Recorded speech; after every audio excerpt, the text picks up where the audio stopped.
Today I'm going to show you how to make a simple biscuit.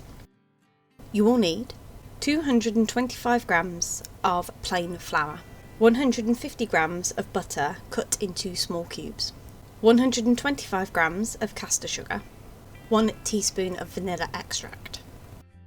To start with, sieve your flour into a mixing bowl. If you want to skip this step, you can do, but your biscuits won't come out as nice. If you sieve it, then it makes the flour extra fine and means it will mix in better. If you don't, then it will leave lumps of flour, but it is up to you. If you want to skip this step, you can do, but it will make a better biscuit if you do it. Then add your butter and rub with the tips of your fingers until it resembles breadcrumbs.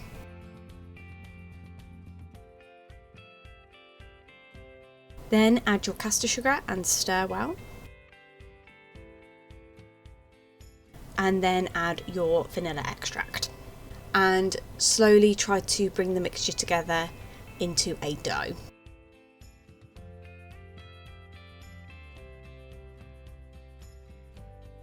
You will have to work the dough quite well to get it to come together, but don't worry if it doesn't, because if it doesn't, just add a little bit of water at a time until it does come together into a dough.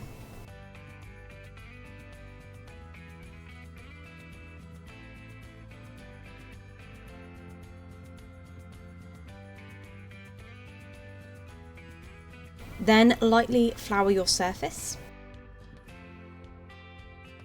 and roll out your dough. And you want to roll your dough out until it's about 2 centimeters thick. And then simply cut your biscuits out. You can use any shape cutter that you want because these biscuits tend to hold their shape quite well. I've just used hearts because that's the cutter I had to hand. But if you wanted, you can use any style of cutter. I do have some dinosaurs. I don't know why I didn't use those. I should have done. Then arrange them on a baking tray, which is lined with baking paper. Then in a preheated oven at gas mark 4, 180 degrees centigrade or 160 fan assisted, bake for about 20 minutes until they are a light golden colour. And there you have it. That's how you make a simple biscuit.